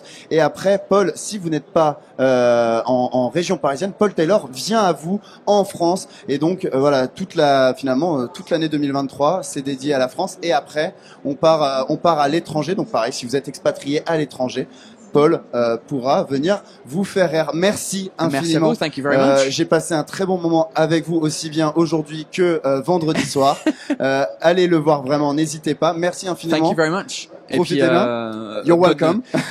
Good show. Have a good rest of the show. Yeah, thank you very much. Have a good day in the Salon of Agriculture. Je vais essayer. Merci Paul Taylor donc d'avoir été avec nous. On continue tout de suite. C'était cette émission à travers champs. On va partir après la région Centre Val de Loire. On va décoller pour Mayotte. Voilà, on va voyager. Mayotte, vous y allez? Non, c'est pas prévu. C'est pas prévu. Bon, Mayotte, il faudra regarder en replay. Notamment d'ailleurs, les 2 premiers spectacles sont sur YouTube et le 3e, il va arriver, j'imagine. Oui, quand on va le finir en janvier de l'année prochaine. Donc ça sera filmé et puis sûrement diffusé soit sur YouTube, soit quelque part d'autre. Très bien. Voilà, on décolle pour Mayotte. Avant de décoller pour Mayotte, on retrouve Yoko Trigalo avec Quentin Leport qui continue et Flavien Bonneau, pardon. Oui, on est tous ensemble, on est une bonne petite équipe. On a évidemment encore couru dans les allées qui sont blindées pour rejoindre Julie et la Bretagne. Pardon? Bonjour. On va parler du produit que vous présentez aujourd'hui au salon et qui, je crois, a remporté un concours à l'automne. C'est ça, il a gagné premier prix au salon au Lavache à Pontivy au mois d'octobre. Alors, il s'agit de glace, comme vous pouvez le voir à la caméra, de glace au lait de chèvre. Est-ce que vous pouvez nous expliquer un petit peu comment vous est venue l'idée de faire de la glace au lait de chèvre, alors qu'avant, je crois, vous aviez une autre vie? C'est ça. En fait, on adore les chèvres et on voulait changer de cap un peu. On s'est converti dans l'école et on voulait pas faire que du fromage de chèvre. On voulait diversifier un peu notre gamme, non seulement pour les villages autour de nous, parce qu'on fait de la vente directe, pour leur offrir plein de produits, des yaourts, des fromages et aussi de la glace. Alors la glace là que vous servez, que les gens goûtent aujourd'hui, c'est de la glace thé chai, c'est ça? C'est ça, c'est une glace au thé chai, c'est qui a gagné le premier prix. Et c'est au thé noir, cannelle, cardamome, poivre noir et gingembre. Est-ce que peut-être Flavien, je sens que vous avez un petit creux. Vous allez goûter cette glace et nous dire un petit peu ce que vous en pensez? Avec plaisir, j'ai très envie de goûter. À part ce temps très estival, vous avez envie de vous rafraîchir la bouche, je comprends parfaitement. Alors, Julie donc va servir une petite boule de glace. C'est très mignon ces petits cônes, juste comme ça pour un petit creux. Hop. J'ai hâte d'avoir votre retour. Normalement, le lait de chèvre, c'est vrai que c'est assez prononcé, mais vous me disiez tout à l'heure que là, dans cette glace, c'était assez léger. Vous avez fait exprès de pas accentuer ce goût trop prononcé du lait de chèvre. Est très bon et offrir un peu une alternative aux gens qui ne peuvent pas manger des produits au lait de vache. C'est vraiment très bon. Je sens un petit goût, je sais pas si c'est le lait de chèvre, un peu épicé ou quelque chose comme ça. Les épices qu'on a mis dedans, c'est plein d'épices, c'est pour ça, c'est normal. C'est vraiment délicieux et ça change un peu des glaces traditionnelles. C'est un peu plus léger. Ouais, un petit peu plus léger et je sais pas, c'est plus goûtu également. Vous avez d'autres idées de saveurs pour les prochaines glaces, pour cet été peut-être? Pour cet été, oui, on en a plein. On veut essayer de faire une glace au Kunyaman. Cet automne, on a fait glace pomme Shushan. On se laisse inspirer par les saisons, par les produits autour de nous. Et on travaille en petite quantité, édition limitée, nos glaces. Alors, du coup, on se permet de changer assez régulièrement nos parfums. Donc, faut se rendre rapidement chez Elle Belle pour goûter des glaces un peu particulières allemandes. Vous aimez les glaces? J'adore la glace. Je vous en ramène une alors sur le plateau. Absolument. Bah, je ne vois pas en plus pourquoi je n'aimerais pas. Il y a que des choses que j'aime dans ce que vous avez dit. Donc, avec grand plaisir. Bon bah à tout à l'heure alors. Ah ben non, je croyais que c'est terminé. Pardon, n'hésitez pas. Sais pas. Vous. Bah non, vous voulez que je continue? Allez-y. Bon, on peut continuer. Je sais qu'il y a beaucoup de monde déjà au stand qui goûte. Les épices qui sont dedans. Quelles épices sont dedans? J'ai du mal un petit peu à reconnaître vraiment. Alors en fait, c'est basé sur le thé chai qu'on adore nous. Alors c'est thé noir avec cannelle, cardamome, gingembre et poivre noir. Si on mange un bon bol de ça, on a un peu le côté chaleureux du poivre noir à la fin, ce qui est un beau contraste avec la glace bien fraîche. Vous disiez tout à l'heure aussi, donc vous avez des chèvres dans l'exploitation. Vous faites aussi du fromage et du lait tout court, parce que la glace, on n'en mange pas tout le temps, forcément. Non, du coup, on fait du fromage, des yaourts. En fromage, on fait des lactiques, des affinés, de l'atome. Voilà, et des yaourts, un peu de tous les parties. Ok, parfait. On va continuer à goûter gentiment ces glaces-là. Je sais pas s'il y a des gens qui goûtent les glaces qui voudraient s'exprimer. Alban, je peux peut-être demander ce qu'en pensent les gens qui goûtent depuis tout à l'heure les glaces. Vous m'entendez? Flavien, oui, tout à fait. Ou Flavien, demandez à Flavien. Flavien a terminé sa glace, il l'a englouti. Je l'ai dévoré. C'est vraiment un goût particulier que j'avais jamais goûté auparavant. Donc voilà, elle est terminée. Je sais qu'il y a beaucoup de gens qui aiment pas le lait de chèvre dans les yaourts parce que c'est trop fort. Là, c'est quand même un goût plus fin, quoi. Mais on sent surtout beaucoup les épices dans cette glace. Vraiment, on sent bien le curcuma, la cannelle. Donc le lait de chèvre, il passe un petit peu en dessous, mais on voit quand même au niveau légèreté que c'est différent de cette glace. Eh bien, vous savez quoi, Yoko, j'ai hâte que vous me fassiez goûter tout ça. Je compte sur vous pour me rapporter un petit souvenir. Je vous en ramène, promis. Merci Yoko Trigalo, merci aussi à vous, Flavien Bono, multicasquette puisque d'habitude il est derrière le cadre et finalement là il se transforme en goûteur. Allez, on part direction donc Mayotte. Je vous en parlais et avant forcément de s'arrêter sur les produits, les spécificités de cette belle région. Axel Rebaud, vous m'avez rejoint pour nous faire le portrait de cette région. Et oui, préparez-vous pour un bon gros jet lag. On va à l'autre bout de la planète pour découvrir les saveurs lointaines de Mayotte. Pilao, Rougaï, Matsitza, Kakamoku. Quand les plats typiques des régions ont des noms de Pokémon de type feu, tu sais que tu vas en avoir pour ton argent. Du riz, de la bidoche, du poisson évidemment. On reste sur une île, de la poiscaille. Il y en a aux quatre points cardinaux. Et bien sûr, des épices. On est dans cette région du globe où si ça arrache pas dedans et le bout de la langue, c'est même pas la peine d'en proposer au bébé. Il va vous jeter le biberon et vous insulter de petite nature. Ici, même la cuisine, elle vous fait bronzer. Beaucoup de riz, on l'a dit, avec du manioc et de la banane. Pour les grandes occasions, on vous proposera le matsitza, un plat à base, je vous le donne en mille, de riz qui baigne dans le lait de coco ou dans l'eau de coco, ou le lait caillé. Le kakamoku également, je l'ai évoqué Alban, c'est une soupe de poisson mijotée dans l'ail, les oignons et bien sûr des piments, hein, on l'a dit, il faut que ça arrache. Si vous ne savez pas quoi choisir, laissez-vous tenter par les brochettes et mabawa, ces grillades au feu de bois avec des ailes de poulet, du bœuf, du poisson ou même, si vous voulez sortir des classiques Alban, du zébu ou de la chèvre. Ces brochettes, les mabawa, elles sont parfaites pour ces soirées sur la plage autour d'un barbecue improvisé avec des amis. Et pour que ça arrache un peu plus le palais, tentez aussi le rougail, le fruit qui accompagne aussi bien ces viandes que le poisson, avec sa sauce tomate aux épices, bien entendu. Merci infiniment, Axel Rebaud. Vous me permettez de faire une transition très facile avec justement vous, Mathieu Prior, et vous, Hakim, puisque on parle piment. Exactement. Bonjour Hakim Noureddine. Bonjour. Vous êtes un Mahorais de 51 ans. Vous avez créé le label puis la société Greenfish en 2013 à Mamoudzou, au nord-est de Mayotte. Vous produisez du riz, du poivre noir ou encore de la cannelle. Mais aujourd'hui, ce qui va nous intéresser, c'est ce que vous nous avez apporté sur le plateau. Je vois du piment fait avec du citron, c'est ça? Tout à fait. Alors, tout à l'heure, je rebondis sur ce que disait le collègue tout à l'heure. Le kakamoku, c'est dosé sur la touche de kakamoku, c'est le citron. On doit choisir un citron qui est particulier, qui s'appelle le ndimoumoigné. Ça veut dire, traduit en français, le citron monsieur. C'est un petit citron sauvage qu'on trouve à Mayotte, qui est la base de la cuisine traditionnelle mahoraise. C'est ce qu'on utilise comme ingrédient le plus important dans les préparations des sauces piment. Mais c'est ce qui fait la petite touche particulière du kakamoku, la fameuse soupe au poisson. Dans le kakamoku, il y a 3 épices essentielles. Le citron, il faut choisir un très très bon citron. Il y a le curcuma. Il vous faut un curcuma de très très bonne qualité, très aromatisé, qu'on produit à Mayotte. Moi, je suis producteur de curcuma. Ensuite, le piment. En général, dans le kakamoku, on met le piment oiseau, le petit piment sauvage qu'on trouve chez nous dans les endroits humides, ou alors le putu beberu, le pro-piment comme ça, on appelle ici le piment entier.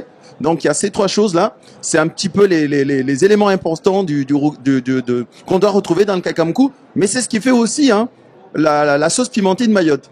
Là, le rougail, quand on dit rougail, ça veut dire sauce piment en métropole, c'est difficile de traduire ça en français. Ça peut être sauce piment, ça peut être pâte de piment. Moi j'essaie, mais c'est difficile. Mais à la base du rougail, vous avez 2 choses.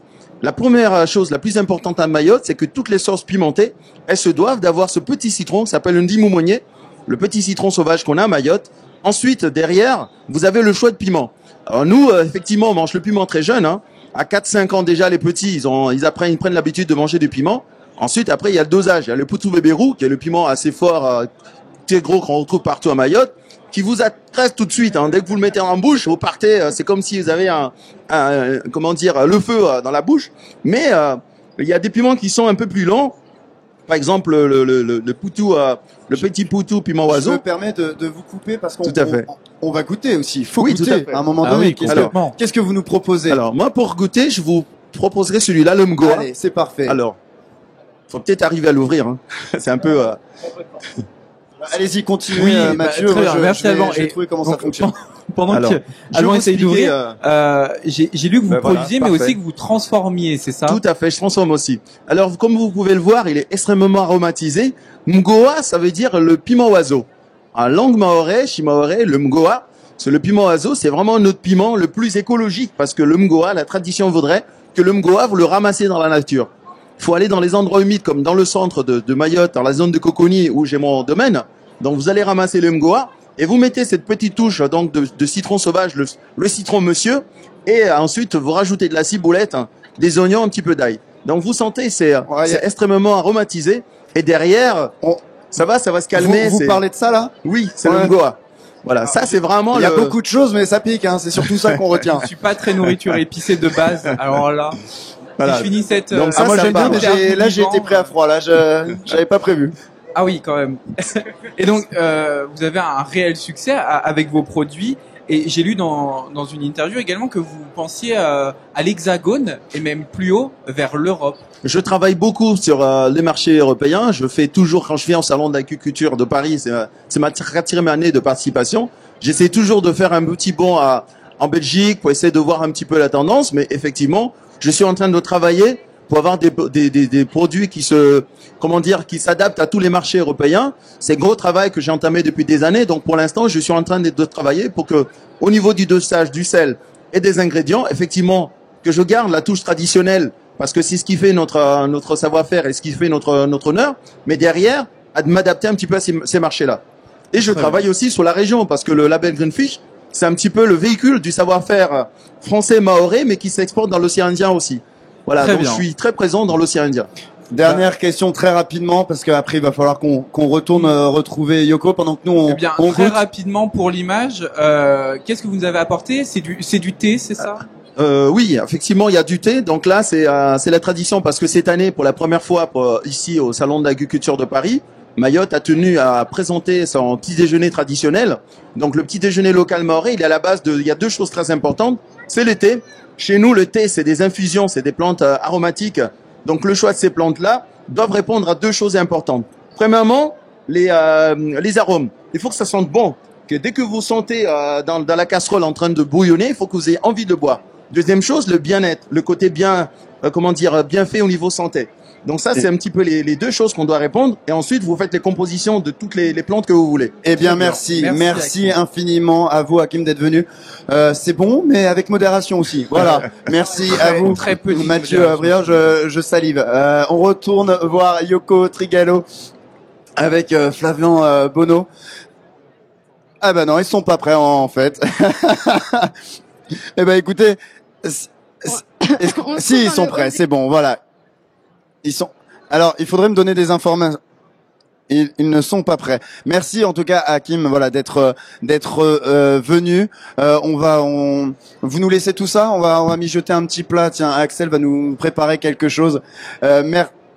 Merci en tout cas d'être venu. Vous pouvez retrouver donc Hakim, ses piments et toutes les autres spécialités, aux régions, dans la région Mayotte.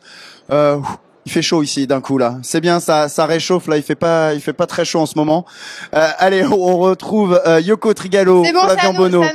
Bah oui, ça vous, Yoko. Ouais. Oui, mais je vous entends dans l'oreillette. Donc nous, on est là dans le hall des Outre-mer avec Saïd qui nous a préparé un plat typique de Mayotte. Alors j'espère que je vais bien le prononcer. Ça s'appelle la mtsolola. Oui, Saïd. Il est en train de, vous voyez, mettre le plat qu'il a déjà cuisiné pour nous parce qu'on est venu le voir hier. Il a déjà gentiment préparé le plat pour nous. Est-ce que je le prononce bien, mtsolola? Oui, c'est bien ça, mtsolola. Est-ce que vous pouvez me dire ce que c'est comme plat? Oui, bonjour, Monsieur Ali Saïd. Je présente ici le président de l'Office de tourisme du Sud. Ici, avec nous à Mayotte, on a beaucoup de plats qu'on aime bien manger, surtout le matin, le soir, l'après-midi, ça dérange pas. Tout le temps. Aujourd'hui, moi, j'ai décidé de vous présenter ce qu'on appelle chez nous le mtsolola. C'est un plat typiquement mahorais, préparé avec pas grand-chose, 3 ingrédients. Pratique pour ceux qui n'aiment pas trop cuisiner. Exact. Donc ici, moi, je vous présente le mtsolola.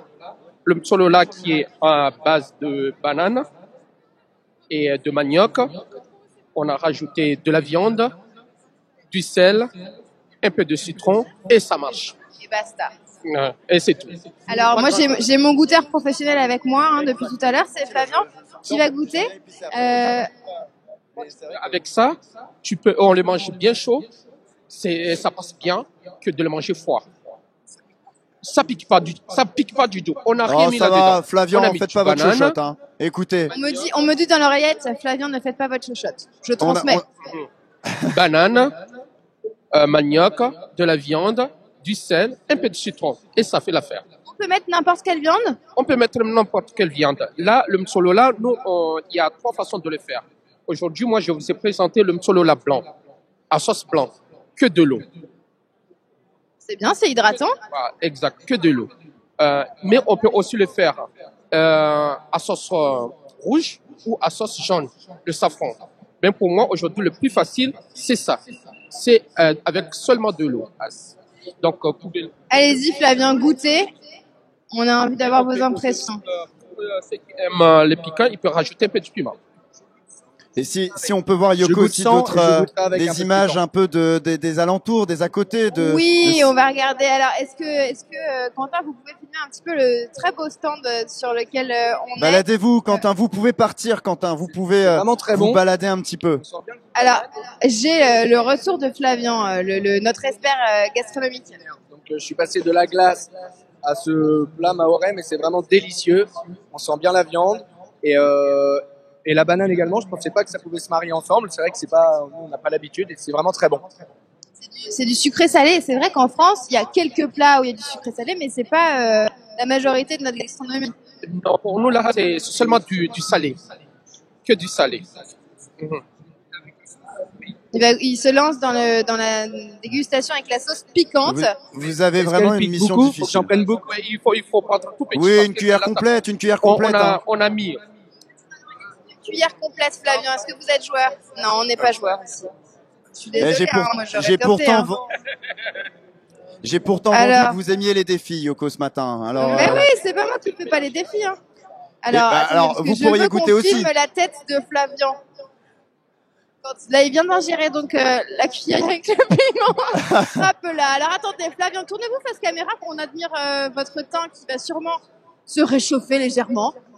Heureusement que j'en ai pris une toute petite cuillère parce que. C'était pas une cuillère, c'était une lichette. Ouais, une lichette. Heureusement que j'ai pris une lichette parce que je sens quand même déjà c'est très pimenté. La petite goutte de transpiration qui va pas tarder à tomber comme ça. Arrêtez de vous plaindre, Flavien. Arrêtez de vous plaindre. On a fait pire, nous, ici. On a connu pire. Merci. Merci, en tout cas, Yoko Trigalo. Merci beaucoup. Avec donc Flavien Bonneau et Quentin Leport derrière la caméra. Et la transition est parfaite puisque le plat que vient de goûter Flavien Bonneau, eh bien, c'est votre invité, Mathilde Couverlin-Fournois, Mariama, qui l'a concocté ce matin. Voilà. Bonjour, et on Mariama. va parler. Bonjour. Alors Mariama est venue justement avec plusieurs ingrédients, plusieurs spécialités. Non, c'est celui-là. Alors Mariama, comme je disais, est venue avec plusieurs ingrédients, plusieurs spécialités de la région Mayotte. Est-ce que vous pouvez nous expliquer un peu avec quoi vous êtes venue aujourd'hui? Oui, tout à fait. Alors pour commencer, donc c'était pas prévu hier, mais comme on a eu hier soir une bonne nouvelle, donc on a eu la médaille d'argent sur le produit de la vanille et donc notre grand chef qu'on l'appelle Fundi Madi qui est à Tingoni. Donc c'est un professionnel, un spécialiste. À chaque fois qu'il vient, il a une médaille. Donc pour 2023, il nous ramène encore une fois la médaille d'argent. Donc pour ceux ou celles qui souhaitent la découvrir, c'est l'occasion de passer sur notre stand et il pourra vous expliquer parce qu'il est avec nous cette année encore une fois. Ensuite, pour une première fois aussi, on a du miel de Mayotte.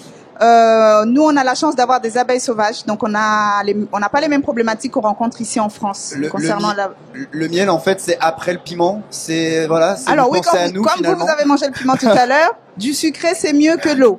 Oui. Voilà. On a tendance aussi à dire le pain. Parce qu'en fait, le fait de manger quelque chose, ça va atténuer un peu le côté piquant de ce produit-là. Donc du miel et d'autres choses aussi. Oui, tout à fait. Et donc c'était ça, voilà. En fait, ça, ce n'est pas du gingembre. On l'appelle le gingembre mangue. Il ressemble à du gingembre, mais en fait, c'est du curcuma blanc. Et voilà. Donc vous pouvez prendre, vous pouvez le casser pour sentir. Ça, c'est la racine. Et là, il est en train de pousser. Donc si vous le plantez, dans 6 mois, vous récoltez. On peut le goûter comme ça? Oui. Non, si. Bon. Vous pouvez casser, goûter. En fait, et du coup, vous allez me dire les arômes que vous allez sentir. Eh ben, allez-y, moi je goûte. Allez-y, goûtez. Et donc, ça, c'est la partie en poudre que l'agricultrice que j'accompagne a emmenée ici, parce que du coup, elle l'a coupé, séché et réduit en poudre comme le curcuma jaune qu'on connaît. Pour pouvoir du coup faire découvrir parce que c'est un produit assez nouveau qu'on connaît pas beaucoup, même à Mayotte c'est un produit oublié comme ici les légumes d'antan et ça c'est un produit qui est oublié. On l'utilise à Mayotte pour la préparation de la volaille, ça va parfumer la volaille. Là nous on l'a préparé avec en boisson, juste de l'eau, de la poudre et du sucre. Donc l'été ça va être nickel pour de la partie hydratation, rafraîchissement, etc. Et du coup alors ça donne quoi? Je vais être très honnête, je vous cache pas que j'en reprendrai pas parce que tout seul c'est particulier. Fort. Oui. Mais non, oui, on a. Alors, en même temps, je pense que mon palais là est un peu anesthésié. Un peu anesthésié. Mais effectivement, on retrouve Je comprends pourquoi on appelle ça le gingembre, finalement, le gingembre mangue, mais... Est-ce que vous avez senti justement la mangue en arrière-goût? Et ben justement, je pense que c'est ça, parce que j'ai le goût du gingembre en tête. Je pense que c'est ce goût-là qui atténue, parce que le gingembre c'est plus fort. Voilà. Là, c'est pas si fort non, que ça. En fait, le nom gingembre, les gens pensent que ça va piquer. Et ça n'en est rien du tout. Ce nom scientifique, c'est le curcuma amada. Ça, c'est son nom scientifique. Et en fait, c'est pour ça qu'on l'appelle le curcuma blanc. Parce qu'il va pas colorer. C'est vraiment ce parfum-là qu'on va rechercher sur les plats sur lesquels on va le travailler. Et donc, quels sont les bienfaits du gingembre sur la santé? De ce produit-là? Le gingembre, de façon générale, comme le curcuma, ce sont des produits qui vont travailler sur la partie inflammation du corps, donc qui vont prévenir sur la partie inflammation, qui vont travailler aussi sur la partie... De la bouche aussi. Non, ça c'est pas pareil, c'est parce que vous avez mangé le piment. Vous avez aussi tout ce qui est lutte, prévention contre le cancer, par exemple. Donc ce sont le curcuma, le gingembre et le gingembre mangue, ça finalement la même famille, et donc du coup ils vont travailler sur la prévention santé. Donc on pense toujours à ça. Ce produit-là, donc l'agricultrice avec qui je suis venue, donc elle est labellisée, nouvellement labellisée bio, et elle travaille en pleine forêt, donc la forêt de Benara à Mayotte, l'une des grandes forêts de Mayotte, et c'est ce qui fait qu'elle a des produits quand même assez exceptionnels. Et sur le stand, elle a amené plein de plantes justement médicinales ou aromatiques où vous pouvez en fait faire de la tisane. Et là, c'est bon, on n'entendait pas. Allez-y. Au niveau de la cueillette, comment ça se passe justement pour récupérer ce gingembre mangue? En fait, c'est comme des légumes racines. Donc là, vous voyez, ça monte. Donc ça, c'est en dessous. Donc au moment de la récolte, on va tout simplement gratter la terre et les sortir. Tout simplement. Donc c'est rempli de terre. On va laver. On va soit les laisser sécher comme ça, ou on va les découper en tout petits, ou les réduire en poudre. Ou voilà, tout simplement. Et donc vous êtes venu en plus avec cette petite liqueur, oui, voilà. C'est ça. Donc qui est faite à base de tout ça. Tout à fait, de la poudre de gingembre mangue. Mais le gingembre mangue, je rappelle, c'est vraiment que le nom du produit. Et ben c'est en tout cas ça c'est très bon, je recommande, c'est très léger. Merci à vous Mariama d'être venue jusqu'à nous. Merci à vous Mathilde Couvillard-Flornois. On retrouve une dernière fois avant de clôturer cette émission Yoko Trigalo, Flavien Bonneau, Quentin Leport. Vous êtes combien là? C'est bon là, j'ai dit tout le monde? Ah, on ne vous entend pas apparemment. On ne vous entend pas. Alors, je vais vendre la mèche. Je sais que Yoko Trigalo, vous êtes donc à côté d'un bus, vertigineux. C'est comme ça, il y a un petit jeu de mots, vers plus loin hygineux, puisque ce bus, il a une particularité, tout simplement, il roule au méthane. Vous m'entendez ou pas? Voilà, c'est bon. Ah, mais oui, super. je vous entends. Oui, parce que le métal, il y en a en effet dans le bus, mais c'est plutôt du biométhane à l'intérieur qu'on va mettre. Alban. Oui, je me moque un peu. Alors, donc, on est à l'extérieur du salon. Eh bien, à nouveau, on ne vous entend pas. À nouveau, je pense qu'il y a une petite, il y a un petit problème de connexion. Voyez ça avec, effectivement, peut-être avec Quentin Leport au niveau de la connectique. Voilà, Yoko, et voilà, il fallait que ça arrive. Hein. Benjamin Poulain dans mon oreillette qui arrive, ça y est, me faire rire. Yoko Trigalo, Flavien Bonneau, Quentin Leport qui sont donc à côté de ce bus, donc qui roule au biométhane. Voilà, on vous voit à l'antenne, à l'image. Ça bouge. Alors après le piment, je vais vomir. Et on vous entend. C'est bon, on vous entend, Yoko. Super, ok, parfait. Donc je vais essayer d'être efficace. Je disais que j'allais prendre le bus pour repartir. Un bus avec... Et non, alors à nouveau, je ne comprends pas. Il y a une malédiction. Et je sais pas pourquoi ça... Voilà, donc... Yoko Trigalo, eh ben on va peut-être pas réussir à le voir finalement ce bus. Peut-être qu'on le reverra au pire une prochaine fois. Puisque nous sommes encore là sur ce salon, hein, émergé à un dispositif spécial pour ce salon de l'agriculture, 59e édition de ce salon de l'agriculture, où nous sommes présents tous les jours, depuis samedi jusqu'à dimanche, de 10h à midi. Exceptionnellement ce matin, c'était jusqu'à midi et demi, pour vous proposer eh bien tout simplement deux émissions. La première, Saison Paul, de 10h à 10h30, avec chaque jour un invité politique pour discuter des sujets des sujets qui nous concernent, qui nous tracassent. Et à travers champs, ça c'est votre émission plus détente, voilà, où on se balade à travers les allées de ce salon et on vous fait découvrir bien les spécificités voilà de ces régions. Alors, le temps que je retrouve mes petites fiches. Voilà, merci donc à toutes et à tous de nous avoir suivis aujourd'hui en ce mercredi 1er mars. Vous avez encore 4 jours pour venir nous voir ou venir voir tout simplement directement le salon. Merci aussi à Paul Taylor. Ça, je vous le rappelle, allez le voir. Il est à la Nouvelle Ève. Hop, je me décale. À la Nouvelle Ève, voilà. À la Nouvelle Ève à Paris jusqu'au 1er avril. Les jeudis, vendredis et samedis à partir de 21h30. Allez-y. La Nouvelle Ève où en plus vous pouvez prendre un petit verre pour accompagner ce moment. N'hésitez vraiment pas à y aller.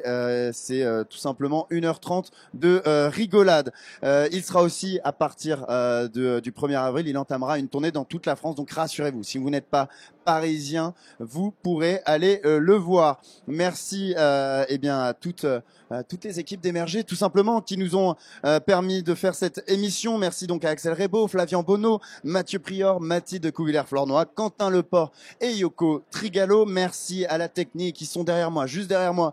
Ils nous permettent de réaliser tout ce que vous voyez. Merci à Hugo Samiez, Valentin Diaz, qui va faire une petite pause là de 2 jours, qui reviendra ce week-end, remplacé par Victor Dago. Et merci à Benjamin Poulain, mon ange gardien, qui est dans mon oreille, qui donc me donne toutes les infos quand j'en ai besoin. À travers champs, ça revient donc demain en direct des qui me fait aussi des petites blagues, en direct dès 10h30. Donc pour un nouvel épisode, j'aurai le plaisir d'accueillir à 11h30 Dominique Duforest, animateur radio et aussi la voix de l'émission Secret Story durant quasiment une décennie. Avant de le recevoir, nous poserons nos valises. Donc cette fois-ci, c'est là, je m'étais trompé, en Auvergne-Rhône-Alpes. C'est demain la région Auvergne-Rhône-Alpes. Et puis en Guyane, on va encore voyager. Ça va être un moment très sympa. On va goûter encore beaucoup de choses. Donc avec toute l'équipe d'Émerger. Et puis il y a un zone Paul aussi. Je vous le redis. Voilà, le zone Paul de demain, Benoît Biteau, député européen Europe Écologie Les Verts, qui sera notre invité à partir de 10h. Je vous souhaite une excellente journée et je vous dis à demain.